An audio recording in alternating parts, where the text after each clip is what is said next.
Eu não sou um protagonista de romance ou algo assim. Sou só um universitário que ama livros e que você encontraria em qualquer lugar. Mas se você escrevesse uma história em que eu fosse o protagonista, certamente seria uma tragédia. Dentro de uma história, uma das partes mais importantes, sem dúvidas, é o protagonista. Seja por ele mover a história, mudar o mundo, ou apenas por ser um personagem interessante de se acompanhar a evolução. E se tem um personagem que se encaixa bem em todas essas categorias, sem dúvidas, esse personagem é Ken Kaneki, o protagonista de Tokyo Ghoul. Eu já falei sobre o Kaneki algumas vezes aqui no canal, nos outros vídeos de análise de Tokyo Ghoul, e eu dei pequenas pinceladas de alguns fatos sobre ele. Mas nunca fui realmente a fundo dentro desse personagem, nem de tudo que ele representa para a obra. No vídeo de hoje eu quero destrinchar o personagem do Kaneki e observar suas personalidades, no plural, atitudes, objetivos e simbolismos interessantes que ele possui dentro da história. Algumas coisas que eu preciso avisar antes do vídeo começar é que esse vídeo vai ser dividido em partes, em capítulos, em atos, podemos dizer. Cada uma referente a uma fase do Kaneki dentro da história do mangá. O Kaneki é um personagem que muda bastante durante a história e para a gente analisar ele mais facilmente, é mais prático que a gente faça dessa maneira, senão a gente provavelmente vai se perder muito rápido. Além disso, as 5 fases principais do Kaneki na história também possuem um forte simbolismo em relação aos 5 estágios do luto. E é um simbolismo que a gente vai ver aos poucos nesse vídeo, conforme a gente for passando pelas fases do personagem. Também eu quero avisar que nesse vídeo na edição é bem provável que apareçam algumas cenas do anime. Mas lembrando que todos os fatos que eu vou estar analisando nesse vídeo são referentes ao mangá, não ao anime. Enfim, sem mais enrolação, vamos pro vídeo. Bom, partindo do começo, para entendermos o Kaneki por completo, a gente tem que passar primeiro pelo passado dele, para a gente ter algum contexto sobre algumas atitudes que ele tem durante a obra. Durante alguns capítulos, a gente tem pequenos vislumbres da infância dele, e é justamente aí que nós vemos o prólogo da tragédia que foi a vida de Ken Kaneki. O pai do Kaneki morreu quando ele era bem jovem, e ele foi criado pela sua mãe, uma mulher que trabalhava excessivamente para sustentar o filho, enquanto era cobrada pela sua irmã. Esse tipo de frustração levou ela a descontar no Kaneki, iniciando uma série de abusos físicos frequentes.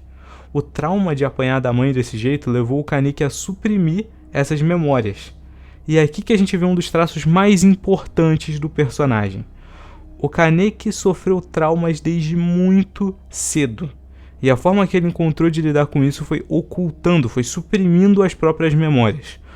Um traço que ele acabou levando até a vida adulta que a gente acompanha na prática durante a história. Enfim, após alguns anos, a mãe dele acabou morrendo por essa exaustão desse trabalho excessivo, deixando o Kaneki órfão e obrigando ele a morar com a sua tia em um ambiente tão hostil quanto o da sua casa original, já que agora ele sofria diversos abusos psicológicos da tia dele. O porto seguro do Kaneki nessa época era Hideyoshi Nagashika, mais conhecido como Hide, o melhor amigo de Kaneki, de quem ele se tornou extremamente próximo. E essa aproximação dos dois vai ser bem relevante mais pra frente, visto que o Hide acabou por se tornar um real amigo e uma figura muito importante, tanto fisicamente, tanto dentro do psicológico do Kaneki. Enfim, o que é importante tirar disso, além das coisas que eu falei, é que é possível perceber que o Kaneki se tornou uma pessoa extremamente instável e frágil emocionalmente, devido a esses vários anos de trauma que ele sofreu na infância. Isso é diretamente refletido no primeiro capítulo do mangá.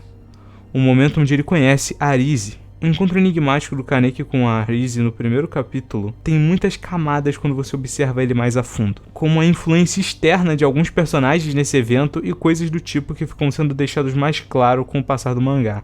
Mas o que eu acho curioso sobre isso é que o Kaneki, apesar de estar ciente dos ataques de ghouls, visto que o capítulo começa com ele e o Hide conversando sobre isso, ele não suspeita da Arise em nenhum momento. Até que fosse tarde demais. Eu diria também que isso é relacionado ao fato dessa fragilidade emocional o levar a se apegar rapidamente às pessoas quando elas demonstram afeto a ele. Uma coisa que inclusive reflete em algumas das relações que ele tem mais pra frente dentro da história. O Kaneki e a Arise se aproximam bem rápido pelo gosto de livros que os dois possuem, Porém, ela só queria devorar o Kaneki, já que ela era um Gol, né? Onde em um momento ela acaba tentando e é surpreendida por uma grande quantidade de vigas de aço que caem em cima dos dois. Então, o Kakuhou da Rise é transplantado para o Kaneki, o que acaba tornando ele o primeiro meio Gol artificial. Agora que a gente deu os devidos contextos para tudo isso, podemos ir de fato a fundo dentro do personagem, começando, é claro, pela sua primeira fase dentro da obra.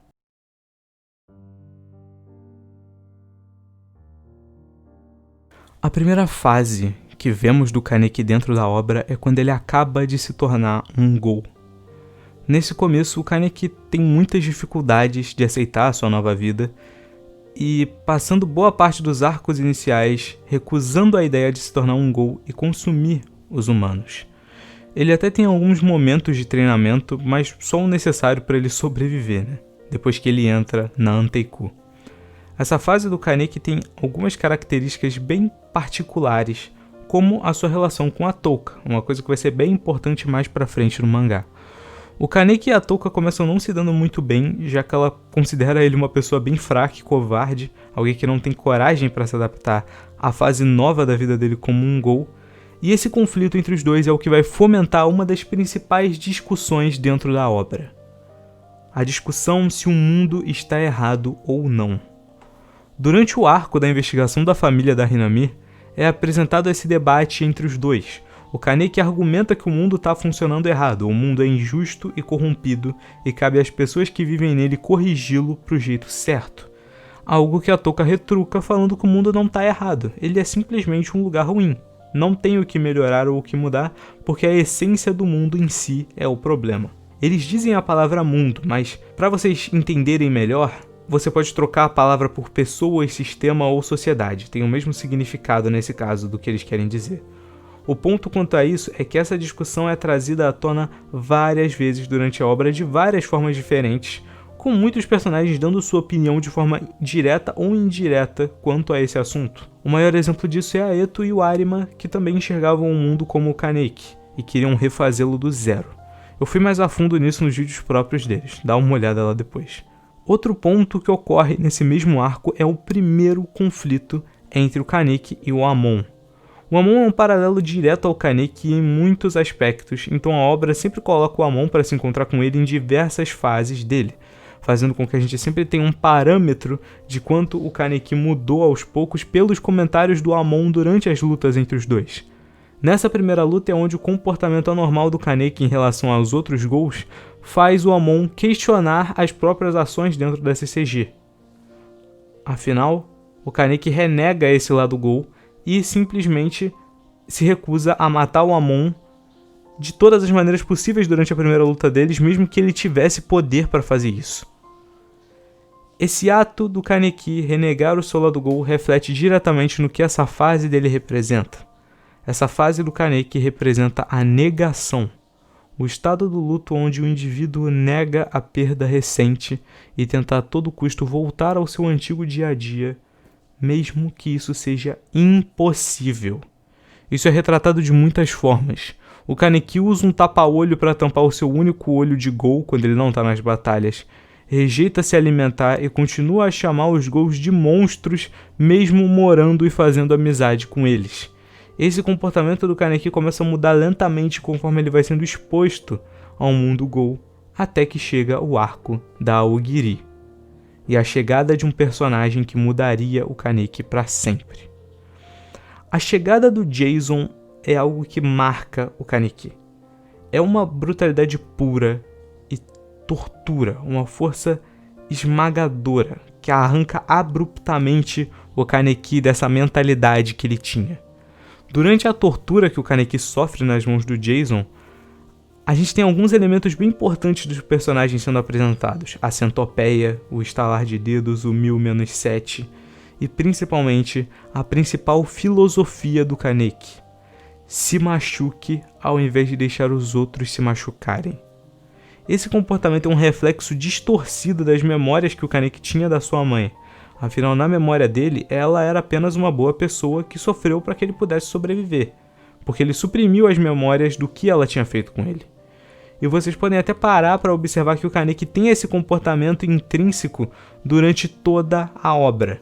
Durante muitos momentos o Kaneki se machuca para não deixar os outros se machucarem, e isso é visível em muitos momentos.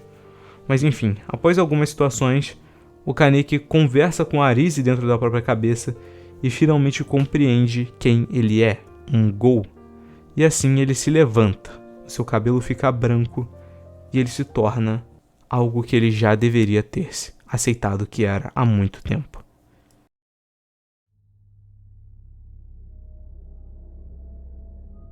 O Kaneki se levanta após passar dias sendo torturado pelo Jason, e assim ele destrói facilmente o seu adversário.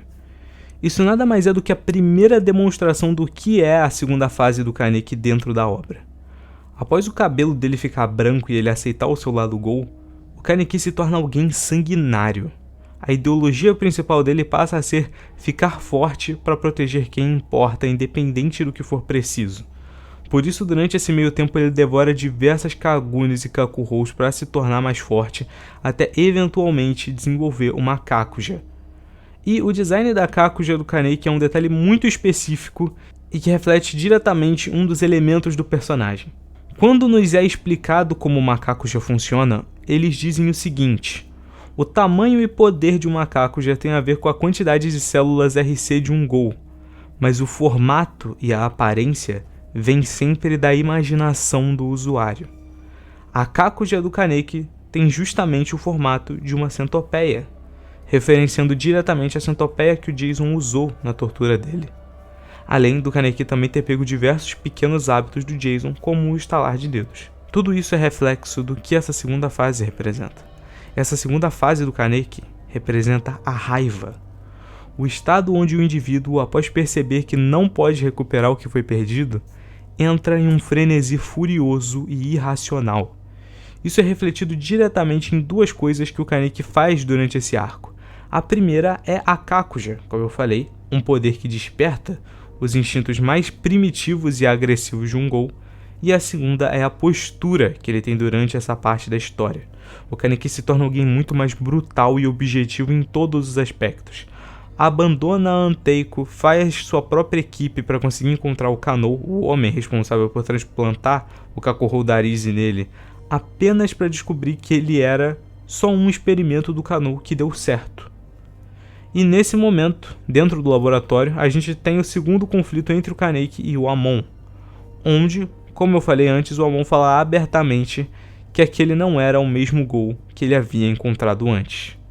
Um outro reflexo disso é que o Kaneki passa a ir para as batalhas sem usar a sua máscara, uma representação literal de que ele não sente mais a necessidade de ocultar a própria aparência, sendo um Gou agora e não mais um humano. Isso também é um reflexo do momento final do Kaneki dessa fase, aonde ele vai para a batalha final de máscara justamente no momento onde ele resolve voltar para Anteiko.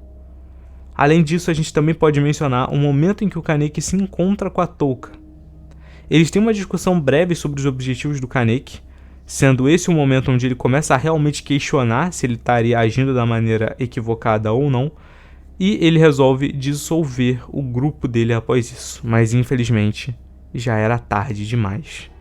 A CCG armou um grande cerco para cima da Anteiko com o objetivo de exterminar a coruja, o Yoshimura. Eu não vou me aprofundar tanto nesse momento aqui, porque eu também já fiz um vídeo completo só sobre isso, e eu recomendo que vocês vejam esse vídeo, porque lá eu fui bem a fundo dentro desse acontecimento. Porém, naquele vídeo tem um ponto que eu não fui longe, e que é extremamente importante no desenvolvimento do Kaneki. Enquanto o Kaneki rastejava pelo esgoto, morrendo de fome, e com ferimentos gravíssimos no corpo resultado da sua luta contra o Amon, onde um feriu o corpo do outro mortalmente, o Kaneki se encontra com o Hide, que tinha entrado na CCG. Ele inicialmente fica confuso, pedindo para que o Hide saísse dali. A gente inicialmente não sabe o que aconteceu entre eles dois, porém mais tarde nos é revelado que o Hide mandou o Kaneki o devorar para ter forças para sobreviver. Isso é algo que diz muito mais sobre o Hide do que sobre o Kaneki, mas o que isso tem de relevante para o protagonista é que isso retrata como as boas pessoas que o Kaneki protegem também ganham esse desejo de protegê-lo, mesmo que isso signifique a morte. Mas o Kaneki é tão desesperado com esse sentimento de proteger o que ele ama, que ele é sempre incapaz de perceber isso, mesmo que as pessoas falem abertamente para ele. Depois desse encontro com o Hide, o Kaneki luta contra o Arima, entre aspas, porque se você leu essa luta ou assistiu o meu vídeo, você sabe que isso foi um completo massacre unilateral por parte do Arima, que derrotou o Kaneki facilmente e o prendeu na colcleia. Lá dentro, o Kaneki sofre meses de pura tortura psicológica e desespero, o que acaba o fazendo suprimir todas as suas memórias como um mecanismo de defesa, o que resulta em uma amnésia severa. O Arima, então, pega o Kaneki sem memória e começa a o treinar para ser um investigador Ghoul, e assim nasce Raize Sasaki.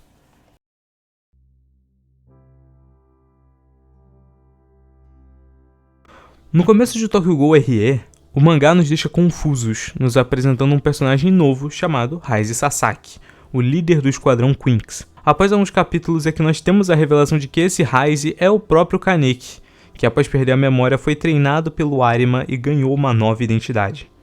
Nesse ponto da história, o Raize faz um papel muito específico dentro da narrativa, que é passar o foco central da história para dentro da CCG, para que a gente possa observar de uma forma melhor os acontecimentos.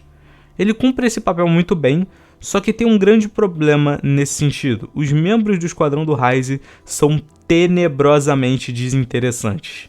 Eles só passam a ser realmente bons personagens quando eles passam a andar sem o Raize e têm os seus plots principais iniciados. Mas, tirando esse fato, a participação do Raize na obra é sim necessária e muito bem executada aqui.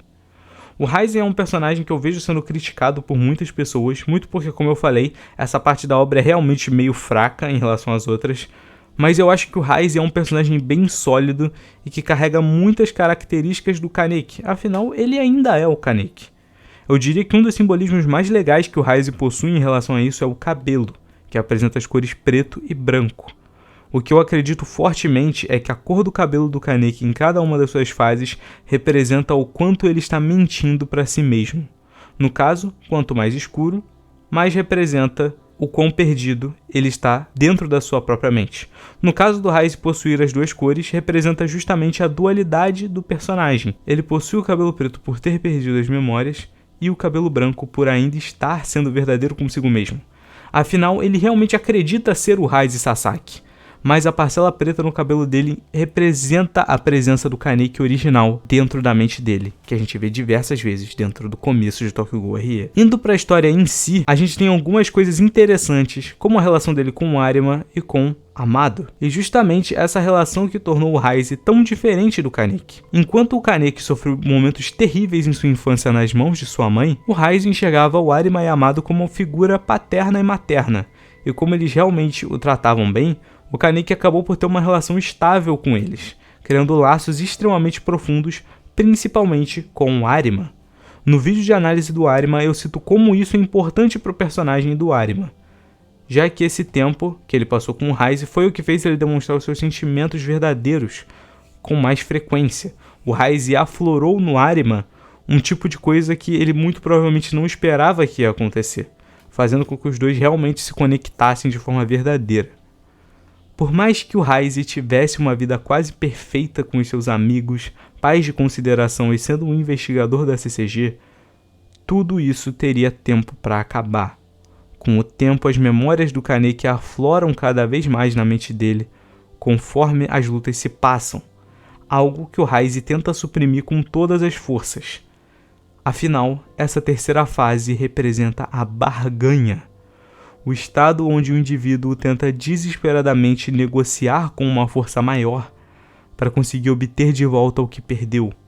No caso do Kaneki, ele cedeu as suas memórias em troca de receber uma vida pacífica como um humano de volta.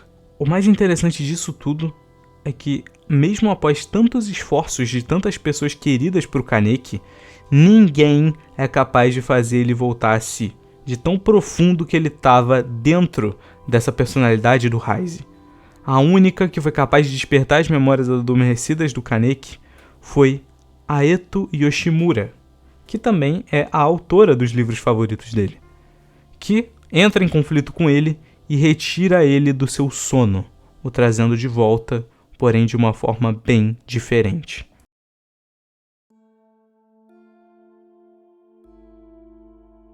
O cabelo do Kaneki volta a escurecer totalmente, e ele assume uma postura extremamente violenta e agressiva. Essa talvez seja a fase mais violenta do Kaneki dentro da obra. Ele nem sequer recua na hora de ferir pessoas que ele sabia que eram aliados dele, como o Tsukiyama, e culpando seus companheiros do Esquadrão Quinx pela morte do Shirazo. Mesmo que tenha tido as memórias de volta, o Kaneki continua se passando por Raize e continuou na CCG com um único propósito de realizar um plano bem elaborado. Plano esse que eu vou entrar em detalhe depois. E assim, agindo ainda como Raize Sasaki, ele fica conhecido como Ceifador Preto, um paralelo direto com o Arima, que era conhecido como Ceifador Branco. Ele inclusive imita diversos trejeitos do Arima nessa parte, como o uso do óculos, do sobretudo e o estilo de luta mais brutal, sem conversar com o inimigo durante a batalha, que é um dos traços mais marcantes das lutas do Arima.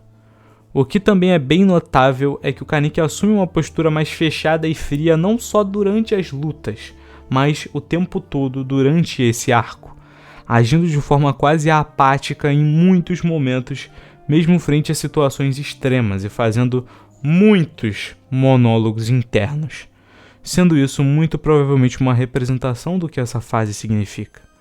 Quarta fase do Kaneki simboliza a depressão, o estágio onde, após o indivíduo perceber que todas as suas tentativas de recuperar o que foi perdido são falhas, então ele eventualmente apenas cai em uma espiral de tristeza abismal.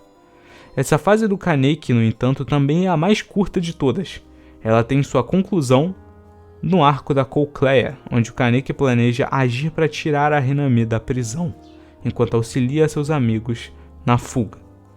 O que ele não contou para nenhum deles é que ele tinha um objetivo oculto: morrer com estilo. O verdadeiro plano tinha como meta morrer servindo de peão para parar o Arima enquanto os outros fugiam. E isso reflete algumas coisas. A primeira é que, mesmo que inconscientemente, o Kaneki ainda tem no seu comportamento de se machucar para que os outros não se machuquem. E é realmente curioso como esse comportamento retorna justamente quando o cabelo dele volta a ser preto, assim como no começo da obra. Após isso, o Kaneki e o Arima se põem frente a frente e a batalha começa. E como da última vez, o Kaneki nem sequer arranha o Arima. Até que em um momento da luta, ele acaba mergulhando dentro dos próprios pensamentos e conversando com o Hide dentro da sua mente. É nesse momento que a gente descobre o que aconteceu com o Hide no cerco da Anteiko. E com os dois conversando aqui, o Kaneki percebe algumas coisas. A primeira é que ele não tinha um motivo para viver. Mas sobre isso, ele deveria apenas esperar, pois o seu motivo com certeza viria. E também o Hide tira sarro da frase morrer com estilo e diz ao Kaneki: isso pode não parecer estiloso, mas por favor, viva.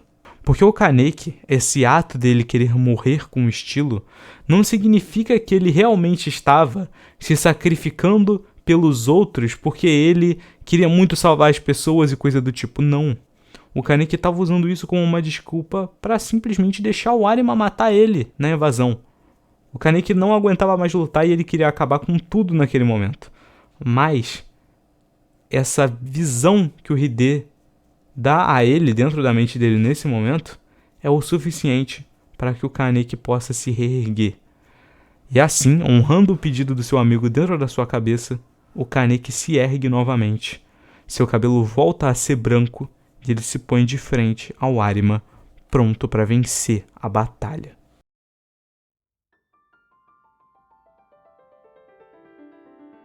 Após se levantar, o Kaneki reflete finalmente sobre si mesmo e chega a uma conclusão. Ele observava a Arize e o Hide, falando coisas que ele gostaria que alguém dissesse para ele. Mas no fim ele finalmente compreendeu o que quer. Ele quer viver. Assim a luta segue, até que o Arima eventualmente perde. Eu ressaltei mais sobre esse momento da luta dos dois no vídeo próprio do Arima. Também recomendo que você dê uma olhada nele.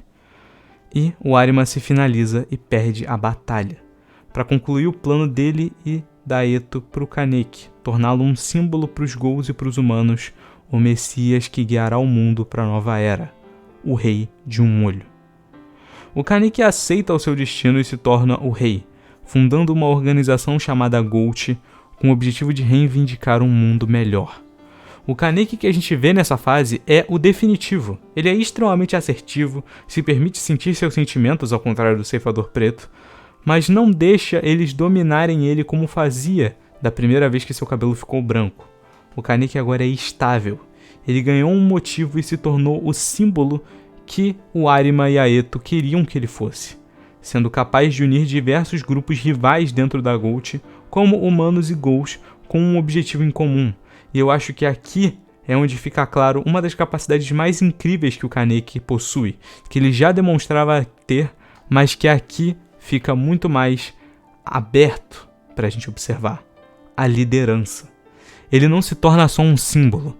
As pessoas o seguem porque valorizam a pessoa que ele é, a maneira como ele fala e o jeito como ele lida com as situações, sempre priorizando a vida das pessoas. E é realmente muito legal acompanhar como os membros da GOAT seguem e acreditam nele. Além disso, eu havia mencionado sobre a estabilidade emocional do Kaneki nessa parte. E no caso é justamente essa estabilidade que leva ele e a Touka a finalmente ficarem juntos. Os capítulos dedicados a nada além do amor deles podem ser vistos como algo desnecessário para alguns, mas é um ponto muito importante tanto para o desenvolvimento final da obra, tanto para a gente observar uma prova real do crescimento e amadurecimento do Kaneki até esse momento, com os dois chegando a se casar e a Touka inclusive ficando grávida nesse meio tempo. Tudo isso se aplica graças ao que essa fase do Kaneki representa: a aceitação. Um momento onde o indivíduo segue em frente, aceita que a sua vida não será a mesma que era antes da perda e que cabe a ele se adaptar a como a vida é agora. Isso é diretamente refletido no fato de que ao Kaneki foi dado a missão de mudar o mundo, ou seja, guiar todos à aceitação. E ele faz isso, arma bons planos, faz o possível e o impossível para conseguir deter o Furuta e a CCG, porém um ataque à base da GOAT é performado e o Kaneki fica frente a frente com o Juzou e o Abara. Porém, a luta é subitamente cortada para o Kaneki já derrotado no chão. Eu pessoalmente gosto de como isso foi feito porque, além de colocar um valor de choque bem feito no ataque da GOAT, também reflete o que aconteceu com o Kaneki. Ele foi extremamente imprudente em ter voltado sozinho para enfrentar o Juzou e o Abara. Mesmo que os outros talvez não fossem tão úteis, uma coisa que a obra deixa claro nesse momento é que o Juzou e o Abara só ganharam do Kaneki por estarem em um 2 contra 1. O Kaneki teria vencido qualquer um dos dois individualmente, mas por terem sido os dois de uma vez, o Kaneki acabou sendo derrotado. O que dá ao leitor uma dúvida: será que se o Kaneki não tivesse esperado outras pessoas como o Tsukiyama ou algum outro membro forte da GOAT chegar, talvez ele não tivesse conseguido vencer apenas por ter alguém lutando junto com ele nessa luta? Bom, a gente nunca vai saber. Enquanto ele está agonizando no chão, todas as personalidades, aparências e faces do Kaneki se unem para um diálogo sobre o que fazer naquela situação. Afinal, a morte parecia iminente. Os seus aliados haviam sido derrotados e ninguém poderia parar os planos do Furuta naquele estado. As diferentes faces do Kaneki entram em discordância, cada uma tem um desejo, um objetivo específico, mas todas concordam em uma coisa: todas querem ver a Touka novamente. E isso aqui é algo interessante que muitas pessoas não entendem sobre o personagem. Por mais que o Kaneki passe por muitas formas durante a obra, ele nunca deixa de ser o Kaneki. Os sentimentos dele continuam sendo os mesmos. Os objetivos e a ideologia nunca mudam de fato. Por mais que ele sugira ao contrário, a obra também deixa claro em muitos momentos que ele apenas é uma pessoa perdida e que mente para si mesmo em diversos momentos. Mas agora ele poderia ser verdadeiro consigo mesmo. Mesmo sem os membros, o Kaneki arma a sua Kagune novamente e começa a desmantelar cada um dos membros do exército do Furuta. Enquanto se move, a mente dele apenas pensa na Touka e como ele veria ela de novo, extremamente entusiasmado com isso. Com esse objetivo em mente, ele avança rapidamente aos poucos, consumindo cada um dos ogais com o objetivo de se tornar cada vez mais forte. Porém, nesse instante, alguma coisa parece dar errado.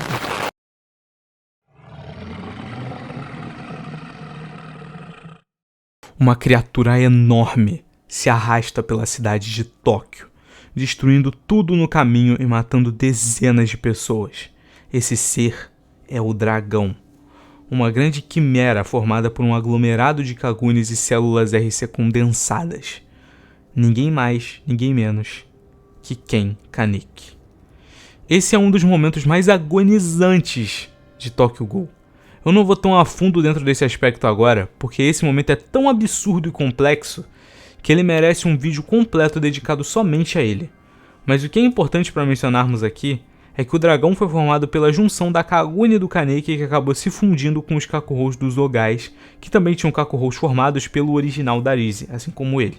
Eu quero tirar um momento também para a gente mencionar como o autor é impecável nessa cena, usando da distorção dos quadros do mangá, capítulos inteiros sem nenhum diálogo e até o título do capítulo se repetindo várias vezes no local onde o título normalmente fica, só para destacar o desespero que o Kaneki sentia naquele momento. É um horror incompreensível, é uma falta de consciência onde ele sequer compreende a existência do dragão ou o que estaria acontecendo com ele. Outra coisa válida a se mencionar é a dedicação dos entes queridos do Kaneki em salvá-lo. A revelação que o Hide está vivo e ele ser capaz de unir a CCG com o propósito de salvar o Kaneki já prova que as pessoas que o Kaneki se sacrificou tanto para proteger eram pessoas que realmente valiam a pena, porque elas fariam a mesma coisa por ele.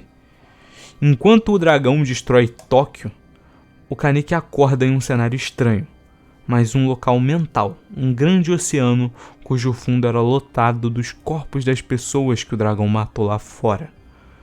Aqui o Kaneki encontra com a Arise e conversa com ela e é confrontado por ela com uma série de dúvidas, entre elas uma bem específica. Kaneki é altruísta ou egoísta? Isso é uma dúvida que faz sentido, na verdade. Durante toda a obra, o Kaneki tenta proteger os outros ao máximo, luta o tempo todo pelo bem alheio, mas ele admite não só dessa vez que ele faz isso para se sentir bem consigo mesmo. Toma decisões extremamente imprudentes e que colocam a própria vida em risco sem se importar com as coisas e pessoas que ele deixaria para trás. A conclusão que o Kaneki chega nesse momento é que um dos motivos do porquê ele lutou foi para sentir que pertencia a algum lugar. E que caso ele não parasse, alguma hora ele poderia achar um lugar onde ele é bem-vindo. E isso novamente é um reflexo do trauma que ele sentiu na infância, quando em nenhum dos locais que ele convivia durante a infância dele ele era visto como alguém bem-vindo. Mesmo dentro de casa com a sua mãe, mesmo na casa da sua tia, a única pessoa que realmente dava valor ao Kaneki desde sempre era o Hide.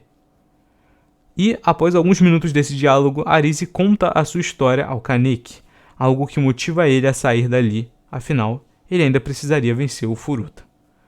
Enquanto isso, os amigos do Kaneki conseguem salvá-lo do corpo do dragão. Eu gostaria de ressaltar que os principais responsáveis por salvá-lo foram justamente a Touka e o Urie. Uma escolha interessante de personagens. O Urie passou parte da obra sendo colocado como um rival para o Kaneki em sua fase como Raiz Sasaki, mas que aos poucos passou a respeitá-lo e ver o valor dele. Com a Touka aconteceu quase que o mesmo processo, ela começou tendo diversos conflitos com o Kaneki, mas a relação dos dois evoluiu até o ponto que os dois se apaixonaram. E assim, esses dois trabalhando juntos, mesmo com a diferença que eles sentiam com o Kaneki no começo, agora se transformando em um sentimento muito mais benigno para eles, conseguem resgatar o Kaneki, o salvando do dragão. Mas, entretanto, a batalha final ainda estaria por vir.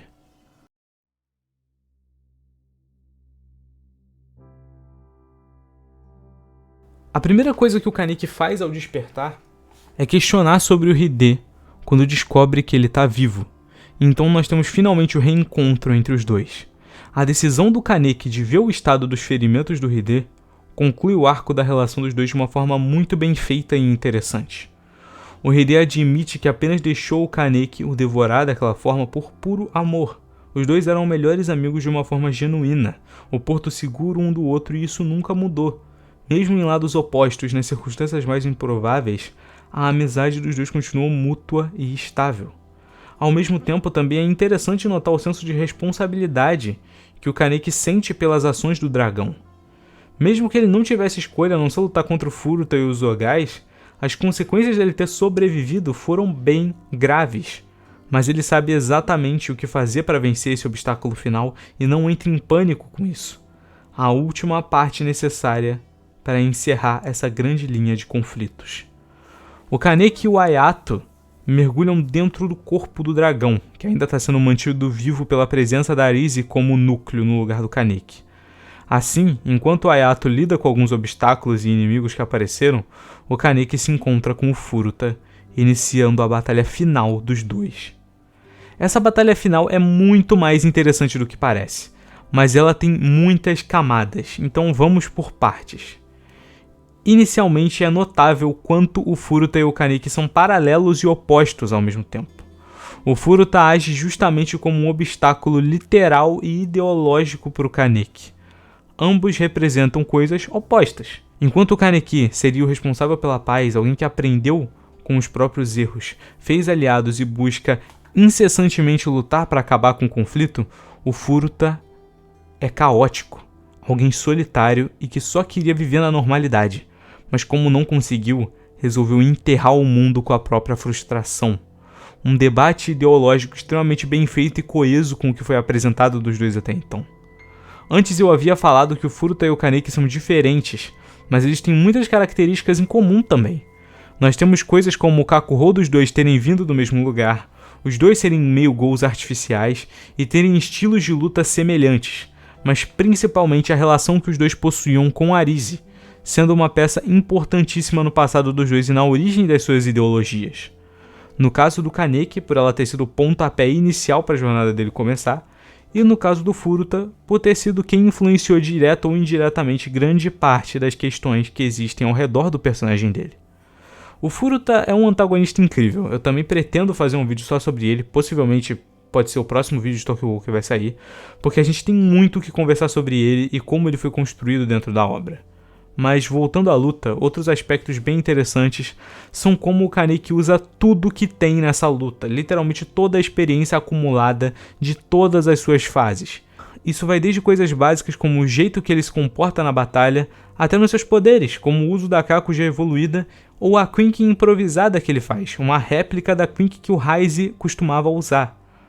Passando o resto da grande batalha, o Kaneki acaba atingindo o Furuta com um ataque fatal que o lança para longe, com os dois começando a dialogar enquanto o Furuta está nos seus momentos finais. O Furuta argumenta com o Kaneki, fala sobre a sua ideologia, sobre como o mundo é um grande circo, algo que o Kaneki discorda e explica seu ponto de vista. Vocês se lembram do começo do vídeo quando eu mencionei o debate filosófico que existia entre o mundo estar errado ou não? Pois bem, ele retorna aqui e o Kaneki finalmente encontra a sua resposta para esse dilema. Ele olha para o Furuta e diz algo que resume todos os aprendizados que ele teve durante a obra. Nenhum momento que você vive é em vão, seja ele bom ou ruim, porque as experiências que temos na vida são o que contam no final. O mundo não é errado, ele simplesmente existe. E mesmo que tudo acabe, você precisa continuar se esforçando para viver e não deixar-se cair na loucura. Após isso nós temos as palavras finais do Furuta, que eu não vou entrar em detalhes aqui, pois esse momento não é mais tanto sobre o Kaneki e sim sobre o próprio Furuta, então vamos deixar para falar disso no próprio vídeo dele. Enfim, o Kaneki mergulha nas profundezas do corpo do dragão. Eu poderia narrar essa cena, mas o Kaneki tem um monólogo muito interessante aqui, e que compila tudo o que ele aprendeu durante a trama, fazendo um paralelo com o primeiro monólogo dele lá no primeiro capítulo, que eu narrei no começo desse vídeo, simbolizando esse fechamento de ciclo do personagem e a prova final que ele realmente evoluiu a sua ideologia. Enquanto explora as profundezas do dragão, ele diz o seguinte: se digamos você tivesse que escrever uma história comigo como protagonista, certamente seria uma tragédia. Não. Na verdade, todos são iguais. Todos que caminham nesse mundo são os protagonistas de suas próprias tragédias. Todos roubam e são roubados. Não há como evitar. É o que somos. Aprisionamos e somos aprisionados. Seguimos e somos seguidos. Agimos e cansamos. Afirmamos e negamos repetidas vezes. Lutamos sem parar para salvar a nós mesmos da perda, mas mesmo assim, as pessoas e lugares que amamos com certeza se perderão. Todos, com certeza, serão esquecidos. Mas mesmo sabendo que a desolação um dia nos tomará, mesmo sabendo que vamos desaparecer, ainda nos esforçamos, ainda desejamos ser belos. Me pergunto qual eu escolheria. Este, sempre escolhendo, sempre sendo escolhido. Nada mais, nada menos. Após esse monólogo belíssimo, o Kaneki finaliza a Arise dentro do corpo do dragão e é salvo pelo Ayato, enquanto o corpo do dragão entrava em colapso. E então, nós temos um time skip e acompanhamos o fim dessa história. O Kaneki feliz com a sua família ao lado de todos os seus entes queridos, por terem superado as adversidades e terem criado um mundo melhor para ghouls e humanos. Claro, os problemas centrais não foram resolvidos por completo. Nos é mostrado aqui que ainda existem humanos que odeiam ghouls e vice-versa, mas mesmo assim, o Kaneki se mantém tranquilo. Porque se tem uma coisa que ele aprendeu em sua vida, é que para que ocorra uma mudança, tudo o que é necessário é o avanço. Como ele fez durante toda a sua vida, assim como a centopeia que o assombrou, seus amigos fizeram por ele e como ele fez pelos seus amigos. Que não importa o quão perdido você esteja nesse mundo, o tempo e o avanço é tudo que você precisa para se encontrar de verdade.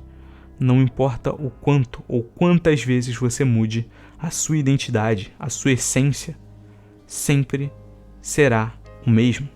Afinal, Ghoul do Tapa-Olho, Centopeia, Raiz e Sasaki, Ceifador Preto e Rei de um Olho são todos apenas diferentes faces da mesma pessoa. Ken Kaneki. Mas bem, eu acho que por hoje é só isso. Esse vídeo foi bem difícil de fazer porque o Kaneki é um personagem bem complexo, mas eu acho que eu consegui detalhar tudo que eu tinha para falar sobre esse personagem tão incrível que é o protagonista de Tokyo Ghoul. Gostaria de agradecer você que assistiu até aqui e quero ver aí nos comentários o que você achou desse vídeo, porque toda discussão frente a esse tópico é bem-vinda, já que, como eu falei, o Kaneki é um personagem bem complexo. Quero saber o ponto de vista de vocês em relação a esse personagem. Diz aí o que vocês acharam do vídeo. Compartilha com alguém que você acha que vai gostar de ver esse vídeo. Deixa o like, se inscreve. Até o próximo vídeo e falou!